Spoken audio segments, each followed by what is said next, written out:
Aleluia. Como é bom estarmos na presença do nosso Pai. Como é bom darmos glória e louvor ao nome de Jesus, porque somente Ele é digno, amém? Essa palavra que eu vou compartilhar hoje, eu já tive a oportunidade de compartilhar ela outra vez, mas eu reescrevi ela hoje, então certamente não é mais a mesma palavra, e se tratando de palavra de Deus, ela se renova sempre, amém? Então eu queria que você começasse a pensar comigo a respeito dessa história, a história do Natal. Isso que a gente celebra às vezes sem ter muita convicção de sentido, sem perceber uma mensagem tão profunda que essa celebração carrega. E eu queria que você pensasse comigo nessa noite a respeito dessa história, a história do Natal. E eu queria que você viajasse comigo um pouquinho nas Escrituras. Essa história vai começar lá no Antigo Testamento, no livro de Daniel, capítulo 2. Eu queria convidar você a abrir a Bíblia nesse livro de Daniel, capítulo 2. O tempo que nós vamos nos encontrar aqui é o tempo do exílio babilônico, onde o povo de Deus estava cativo, exilado, sob o domínio do império de Nabucodonosor. E nós vamos encontrar aqui o nosso profeta Daniel diante de um rei perturbado. E eu quero ler o texto e você acompanha a leitura na sua Bíblia. Daniel, capítulo 2, eu vou ler agora os versículos de 1 a 12, diz assim a palavra do Senhor. No segundo ano do reinado de Nabucodonosor, teve este um sonho, e o seu espírito se perturbou e passou-se-lhe o sono. Então o rei mandou chamar os magos e os encantadores, os feiticeiros e os caldeus, para que eles declarassem ao rei quais lhes foram os sonhos. Eles vieram e se apresentaram diante do rei. Disse-lhes o rei: tive um sonho e para sabê-lo está perturbado o meu espírito. Os caldeus disseram ao rei em aramaico: ó rei, vive eternamente. Dize o sonho aos teus servos e daremos a interpretação. Respondeu o rei e disse aos caldeus: uma coisa é certa, se não me fizerdes saber o sonho e a sua interpretação, sereis despedaçados e as vossas casas serão feitas monturo. Mas se me declarardes o sonho e a sua interpretação, recebereis de mim dádivas, prêmios e grandes honras. Portanto, declarai-me o sonho e a sua interpretação. Responderam segunda vez e disseram: diga o rei o sonho aos seus servos e lhe daremos a interpretação. Tornou o rei e disse-lhes: bem percebo que quereis ganhar tempo, porque vedes que o que eu disse está resolvido. Isto é, se não me fazeis saber o sonho, uma só sentença será a vossa, pois combinastes palavras mentirosas e perversas para as proferirdes na minha presença, até que se mude a situação. Portanto, dizei-me o sonho e saberei que me podeis dar-lhe a interpretação. Responderam os caldeus na presença do rei e disseram: não há mortal sobre a terra que possa revelar o que o rei exige, pois jamais houve rei, por grande e poderoso que tivesse sido, que exigisse semelhante coisa de algum mago, encantador ou caldeu. A coisa que o rei exige é difícil, e ninguém há que possa revelar diante do rei, senão os deuses, e estes não moram com os homens. Então o rei muito se irou e enfureceu, e ordenou que matassem a todos os sábios da Babilônia. Senhor, nós estamos diante da Tua palavra, e a Tua palavra é fiel e verdadeira, Senhor. E nós nos expomos a ela, tendo expectativa daquilo que o Senhor quer falar ao nosso coração. Nós nos colocamos à disposição e na dispensação do Teu Espírito, para que a Tua palavra possa germinar e crescer no nosso coração. Nós repreendemos todo espírito que queira roubar essa palavra desse momento. Nós declaramos, Senhor, a nossa mente cativa à obediência de Cristo, em nome de Jesus. Amém. Então, como eu compartilhava com vocês, nós estamos aqui, diante de um rei perturbado, querendo saber um sonho que nem ele lembrava, ainda mais que queria a sua revelação. Era uma tarefa muito difícil. Como eu costumo dizer, estava puxado. O negócio estava difícil porque o rei chama os sábios da Babilônia e pede para eles trazerem a interpretação de um sonho. O rei não disse, minha gente, mas fica claro que ele não lembrava do sonho. Porque se ele lembrasse, ele ia facilitar a vida do povo, né? Mas ele estava sabendo que tinha sonhado alguma coisa que tinha perturbado ele. Ele acordou perturbado com aquilo, mas ele não lembrava. Sabe aquela sensação que você tem que sonhou alguma coisa? Você lembra de alguma coisa lá longe e aquilo lhe deixa agitado porque você não consegue lembrar do sonho. Era mais ou menos aquilo que o rei estava passando. Mas essa agitação não era simplesmente por não lembrar do sonho. Porque quando um rei tinha um sonho que trazia essa perturbação e ele não lembrava, queria dizer, na cultura deles, que os deuses estavam contra ele, que o negócio não estava bom para o lado dele. Então imagina a situação de Nabucodonosor. Ele sabia que realmente era algo ruim, algo que poderia trazer prejuízo para ele e para o seu reino. E diante dessa situação, desse desafio lançado aos sábios da Babilônia, não havia ninguém que pudesse fazer aquilo que o rei estava exigindo que fosse feito. Dizer qual era o sonho e trazer a sua revelação. E o rei fica furioso com aquilo e diz assim: olha, vocês querem me enganar, vocês querem ganhar tempo, e eu estou vendo que isso não vai para frente. Portanto, eu vou determinar que todos vocês morram. Mas alguém se lembrou que no meio dos sábios existia um homem com espírito de excelência. E esse homem era Daniel. E mandam chamar Daniel e diz assim: olha, vai todo mundo morrer, inclusive tu, porque Daniel estava no bolo dos sábios da Babilônia.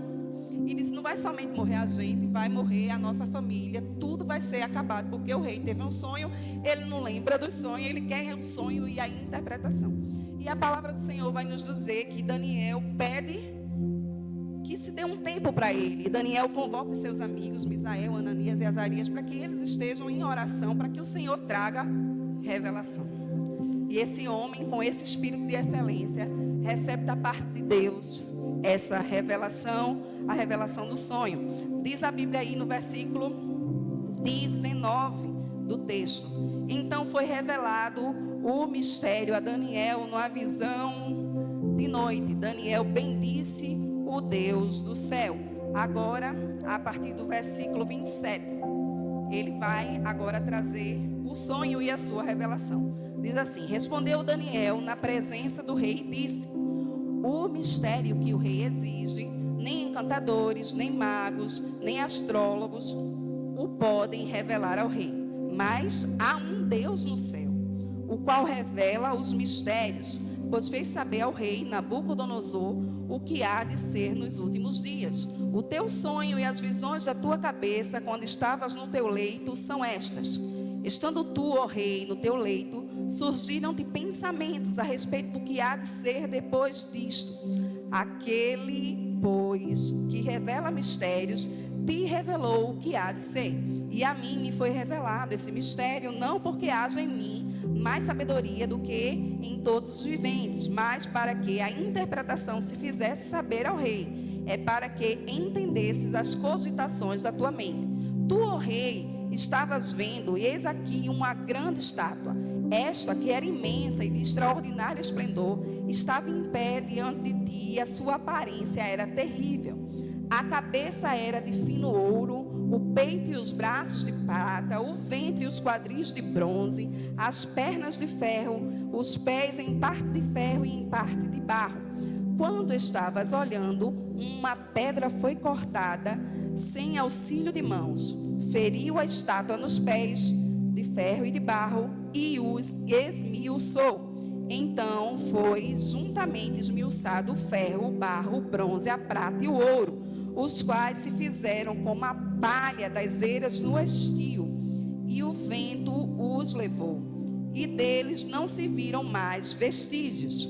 Mas a pedra que feriu a estátua se tornou em grande montanha que encheu toda a terra. Este é o sonho e também a sua interpretação. Diremos ao rei: Tu, ó rei, rei dos reis, a quem o Deus do céu conferiu o reino, o poder, a força e a glória, e cujas mãos foram entregues os filhos dos homens, onde quer que eles habitem, e os animais do campo e as aves do céu, para que dominasse sobre todos eles. Tu és a cabeça do ouro. Depois de ti se levantará outro reino inferior ao teu, e um terceiro reino de bronze, o qual terá domínio sobre toda a terra. O quarto reino será forte como o ferro, pois o ferro a tudo quebra e esmiuça. Como o ferro quebra todas as coisas, assim ele fará em pedaços e esmiuçará. Quanto ao que viste dos pés e dos artelhos, em parte de barro, de oleiro e em parte de ferro, será esse um reino dividido. Contudo, haverá nele alguma coisa de firmeza de ferro, pois que viste o ferro misturado com barro de lodo. Como os artelhos dos pés eram em parte de ferro e em parte de barro, assim por uma parte o reino será forte e por outra será frágil. Quanto ao que viste do ferro misturado com barro de lodo, misturar-se-ão mediante casamento, mas não se ligarão um ao outro, assim como o ferro não se mistura com o barro. Mas nos dias destes reis, o Deus do céu suscitará um reino que não será jamais destruído. Este reino não passará a outro povo, esmiuçará e consumirá todos estes reinos, mas ele mesmo subsistirá para sempre. Como viste que do monte foi cortada uma pedra sem auxílios de mãos, ela esmiuçou o ferro, o bronze, o barro, a prata e o ouro. O grande Deus fez saber ao rei o que há de ser futuramente. Certo é o sonho e fiel a sua interpretação. Aleluia. Nós estamos aqui diante de um sonho que deixou o rei perturbado, e Daniel, certamente, quando traz a revelação ao rei, é uma revelação gigantesca, fantástica. Nós estamos vendo Daniel falando do reino do próprio Nabucodonosor, sendo representado por essa cabeça de ouro, e reinos subsequentes que viriam depois dele, na prata, no bronze, no ferro, no latão, e nos pés misturado com o ferro e o barro. Então você vai perceber aqui uma sucessão de reinos, e Daniel traz essa revelação para o rei. Mas um detalhe é muito importante nesse sonho e na interpretação desse sonho. A Bíblia diz que no sonho do rei, uma pedra era cortada sem auxílios de mãos e era lançada, e essa pedra alcançava os pés dessa grande estátua, e toda a estrutura da estátua era esmiuçada por essa pedra, ou seja, era destruída por essa pedra, e essa pequena pedra se tornaria numa grande montanha que encheria toda a terra. Meu irmão, eu não sei se você já pegou essa revelação aí, mas a palavra do Senhor está falando do nosso Senhor Jesus Cristo. Ele é essa pedra. Ele é essa pedra que viria para esmiuçar, para confrontar e para destruir todos os reinos da terra, porque somente o reino do nosso Senhor e Salvador Jesus Cristo subsistirá para sempre. Essa era a revelação do sonho do rei, que salvou a vida de todos os sábios da Babilônia. E eu fico pensando que no coração daqueles sábios houve aquele sentimento de alívio. Ufa, não vamos morrer, nem a nossa família, nem os nossos bens serão destruídos. E isso deveria provocar no coração do rei Nabucodonosor uma inclinação para adorar o Rei dos Reis. Isso deveria provocar no rei Nabucodonosor uma humildade de se inclinar e dizer: eu sei que o meu reino passará, mas agora, desde agora, eu me inclino a esse reino que virá e subsistirá para sempre. Mas, meus irmãos, não foi exatamente isso que aconteceu. Se você continua a ler Daniel, e você já leu, porque Daniel já foi livro do mês, acho que foi no mês passado. Enfim, se você já leu, você vai ver que no capítulo 3, o que é que o rei faz, minha gente? Ele constrói uma estátua enorme. Uma estátua, deixa eu dizer, segundo a descrição da Bíblia, o rei Nabucodonosor, versículo 1 do capítulo 3, fez uma estátua de ouro que tinha 60 côvados de altura e 6 de largura. Levantou-a no campo de Dura, na província da Babilônia. Você entende a mensagem que o rei estava dizendo? No sonho dele, a cabeça da estátua era de ouro e representava o reino dele, o Império Babilônico. Aí, a revelação do sonho dizia que tudo seria destruído. Mas ele disse assim: quem é que vai ser destruído? Eu não serei destruído. E para isso, ele levantou uma estátua toda de ouro. Ele vai dizer assim: não vai ter ninguém que vai me suceder. Eu vou continuar reinando para sempre. E todo mundo aqui vai ter que me adorar. E aí você já conhece a história. Você já sabe lá da história dos amigos de Daniel, que não se curvaram. Mas não é sobre isso que a gente vai falar. A gente quer falar para você a respeito de uma profecia da palavra de Deus, da vinda de um reino eterno. Da vinda de um rei que confrontaria os reinos desse mundo. A Bíblia, através do profeta Daniel, predisse que uma pedra seria lançada sem auxílio de mãos de homens, e essa pedra destruiria todos os reinos da terra. Essa profecia já se cumpriu em parte. Por quê? Porque Jesus nasceu. O pastor, enquanto ministrava aqui, ele falou que Jesus nasceu para estabelecer o reino de Deus na terra. É exatamente isso. Jesus nasceu para estabelecer esse reino que foi aqui descrito por Daniel. E ela se cumprirá completamente quando nós vivermos o grande e glorioso dia que a igreja voltará e reinará com Cristo, e ele subjugará todos os reinos dessa terra. Como diz João, a gente vai guerrear e vai sair com as espadas bem grandes. Ele ama essas histórias, porque a gente vai ser o exército de Jesus, literalmente. E todos os reinos da terra serão subjugados à glória de Jesus. A Bíblia diz que com o sopro da sua boca, ele vai destruir o inimigo de nossas almas. Você sabe o que é isso? Esse é o reino de Deus. E esse reino começou a acontecer com o nascimento de Jesus.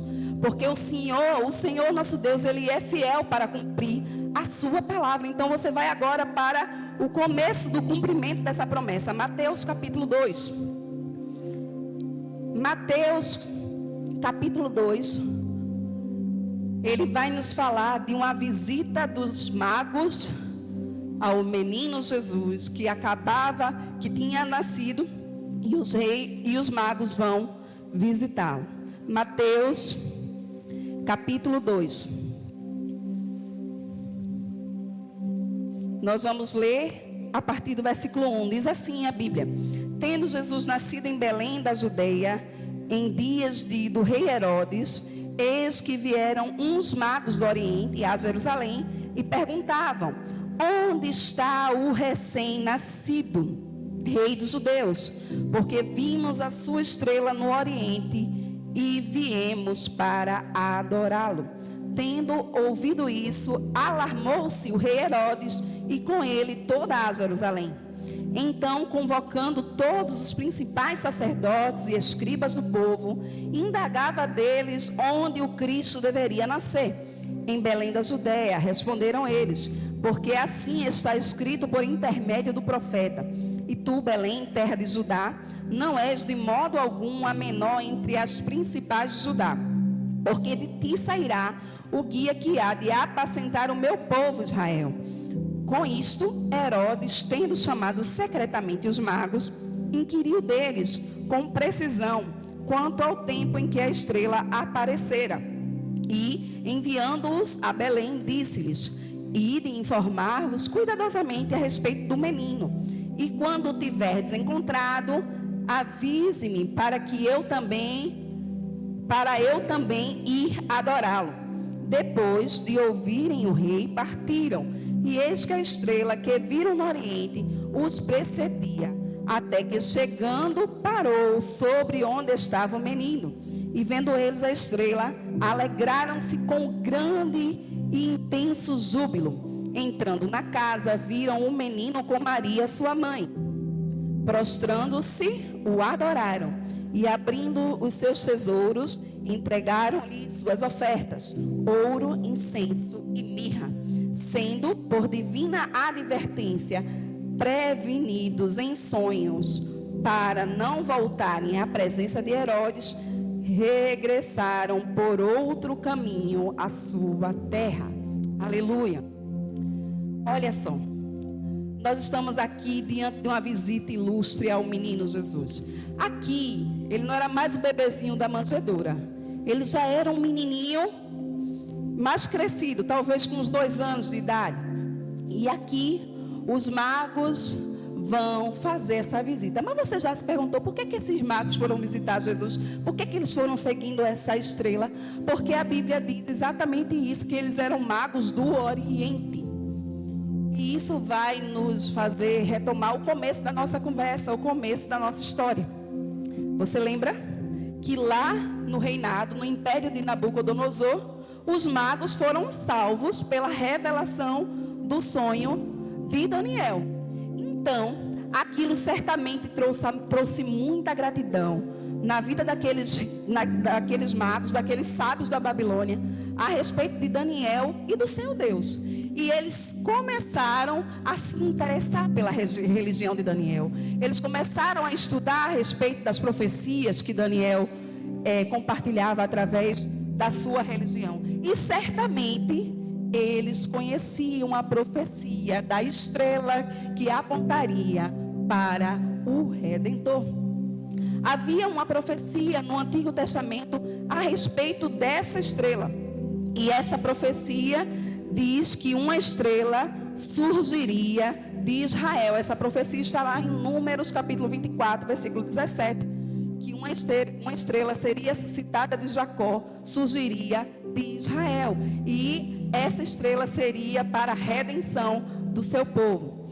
E esses magos veem essa estrela e lembram da profecia e diz: o rei que Daniel predisse lá para os nossos antepassados, ele nasceu. Nós vimos a sua estrela e nós vamos adorá-lo. Você já imaginou o que é isso? Eles viram a estrela lá no Oriente e começaram a sair em viagem para encontrar o rei de Daniel, daquele que predisse, que salvou a vida deles há tantas gerações passadas. E eles foram ao encontro. Diz os estudiosos aqui que eles passaram mais ou menos 2 anos viajando para poder chegar na presença do menino Jesus.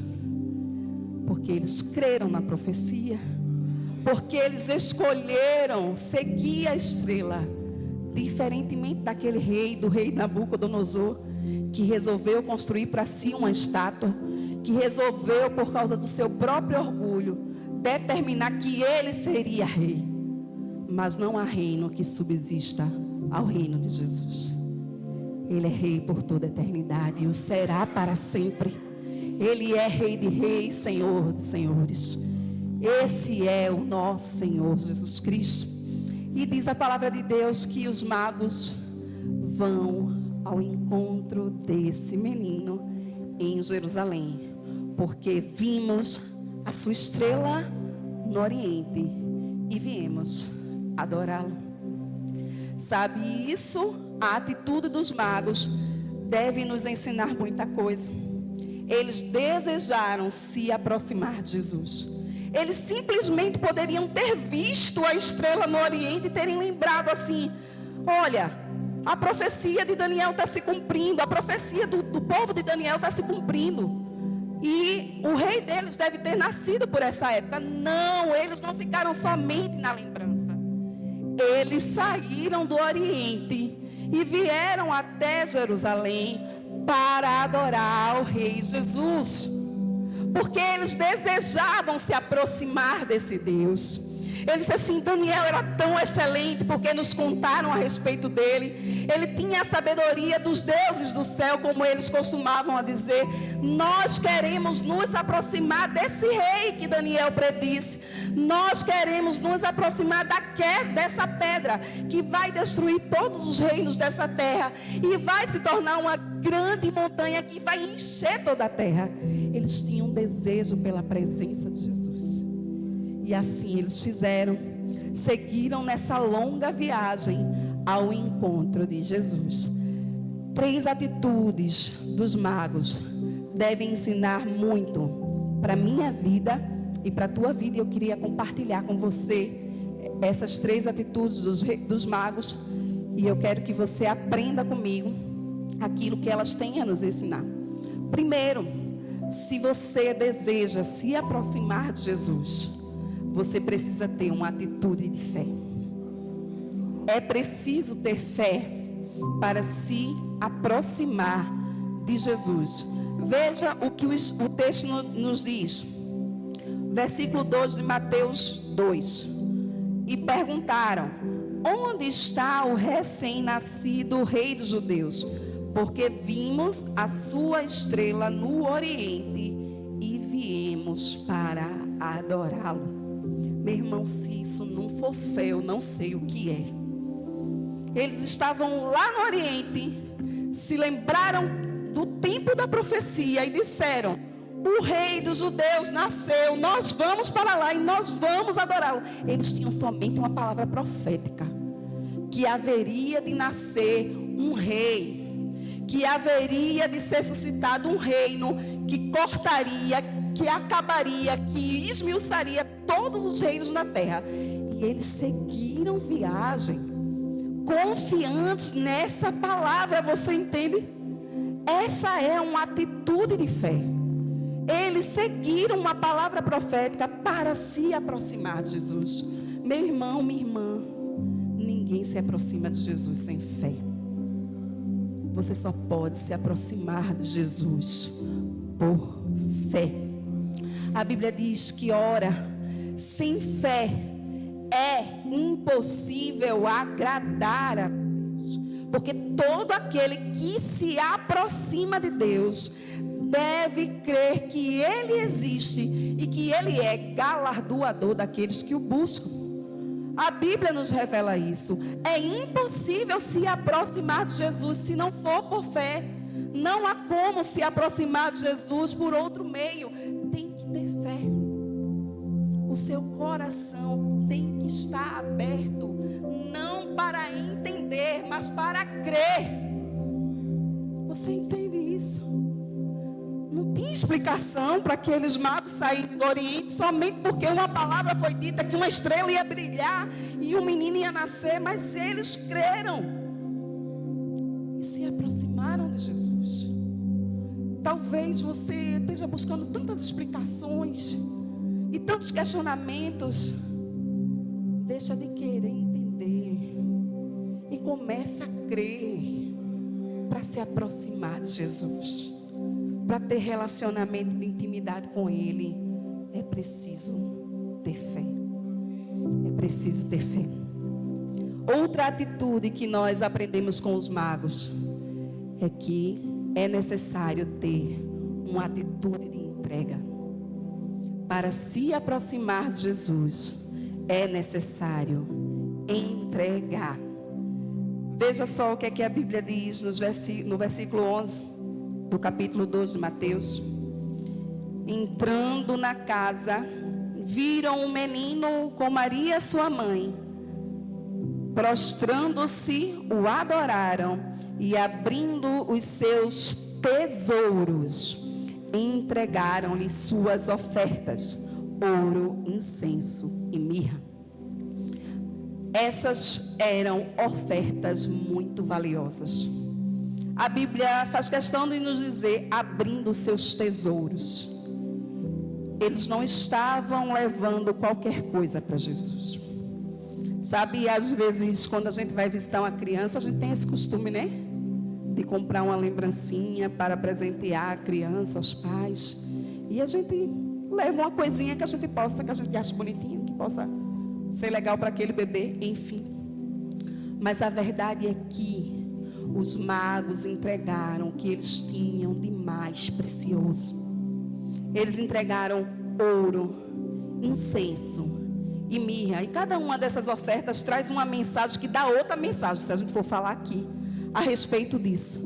Mas a questão é, eles entregaram seus tesouros para Jesus.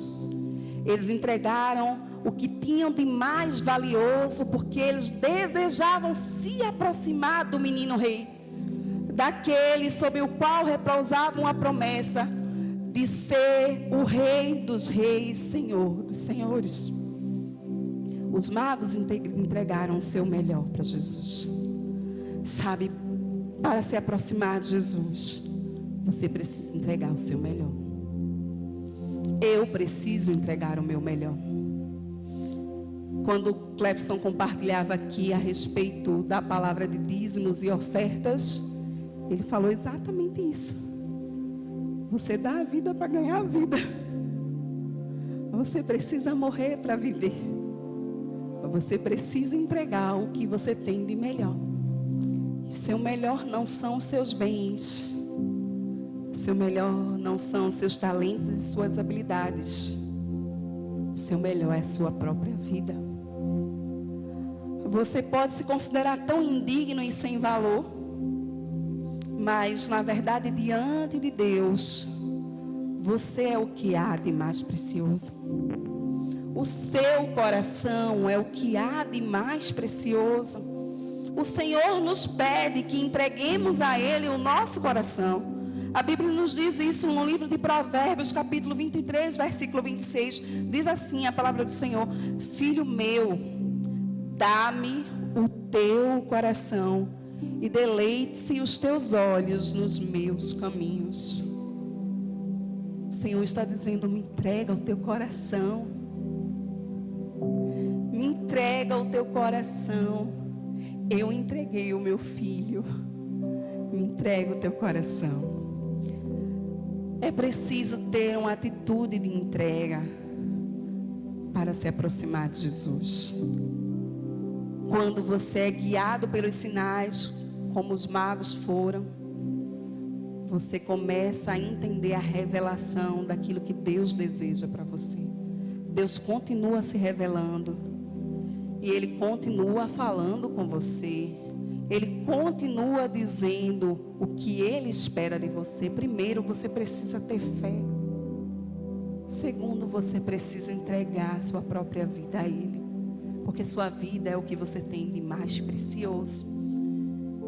E por fim, você precisa mudar de caminho. A Bíblia nos diz que houve uma mudança de caminho na vida dos magos. Mateus capítulo 2, versículo 12, nos diz isso. Sendo por divina advertência prevenidos em sonho, para não voltarem à presença de Herodes, regressaram por outro caminho à sua terra. Existia um desejo no coração de Herodes de matar Jesus. Ele tinha dito aos magos que eles fossem ver onde estava o menino, para que ele também pudesse adorá-lo, mas isso era mentira de Herodes. Ele simplesmente desejava matar Jesus, porque Jesus se constituía como uma ameaça para o reino dele. E o Senhor adverte aqueles magos por sonhos, porque essa era uma linguagem que eles estavam acostumados, que eles não voltassem por aquele caminho, que eles fossem por outro caminho. A mensagem é que tem que ter a mudança de caminho. Quando você se aproxima de Jesus, quando você o adora, quando você entrega o que você tem de mais precioso, que é a sua própria vida, não há como mais voltar pelo mesmo caminho. Você não tem mais esse caminho. Você não tem mais essa opção. Porque agora Jesus abriu um novo e vivo caminho. O caminho de acesso ao Pai. O caminho que te dá direito de ser filho de Deus. O caminho que te dá direito de ser participante da família de Deus. Este é o caminho que você deve trilhar. Não há como mais voltar atrás. Não há como mais trilhar pelo mesmo caminho. Os magos não voltaram mais pelo mesmo caminho, porque eles tiveram um encontro com Jesus e a vida deles foi completamente transformada. Não há como ter um encontro com o Rei e permanecer o mesmo. Esse presente nos foi dado, e esse reino, ele hoje é real no nosso coração. Jesus reina aqui dentro, mas chegará um dia que esse reino se estabelecerá fisicamente na terra, meu irmão. Eu não sei como é que você fica quando você pensa nisso, porque tantas vezes a gente está tendo tantas expectativas nos reinos dessa terra. Mas quando a Bíblia diz para a gente, olha, uma pedra, ela foi cortada sem auxílio de mãos, ele está dizendo, não tem nada a ver com vocês. Não tem nada a ver com os governos dessa terra. Não tem nada a ver com as políticas que são estabelecidas, não. Tem a ver com a vontade eterna de Deus de se estabelecer um reino perfeito e eterno, o reino do nosso Senhor Jesus Cristo. Esse rei começou a reinar em mim, esse rei começou a reinar em você, e a Bíblia diz assim, que essa pedra que foi cortada sem auxílio de mãos humanas, ela esmiuçou tudo, e no grande final ela se torna uma grande montanha. Você sabe o que é a grande montanha? É a igreja de Jesus, porque nós somos pedras vivas desse reino eterno do nosso Senhor Jesus Cristo. Ele é a pedra angular, a pedra de fundamento, a pedra que foi rejeitada pelos homens, mas a pedra que se tornou por salvação para aquele que crê. Meus irmãos, você sabe que quando Jesus foi crucificado, a cruz dele foi erguida num monte chamado Gólgota. E os estudiosos dizem que aquele lugar, aquele monte, era uma antiga pedreira desativada. E as pedras que ficaram ali, elas não tinham nenhum valor. Elas eram rejeitadas. E foi ali que a pedra angular foi colocada para que o maior edifício do céu se estabelecesse na terra, a igreja de Cristo. A pedra angular foi plantada no Gólgota, e ela se tornará naquele grande dia uma multidão dos santos que ninguém pode contar, uma grande montanha, e eu e você estaremos lá. Esse é o reino eterno do nosso Senhor Jesus Cristo. Agora você precisa tomar as atitudes que Ele espera que você tome. Você precisa se aproximar de Jesus com fé. Você precisa entregar o que você tem de mais precioso. E você precisa mudar o caminho. Ele está te convidando para tomar essas decisões nessa noite. Eu queria que você se colocasse de pé. Nós vamos adorar o Senhor.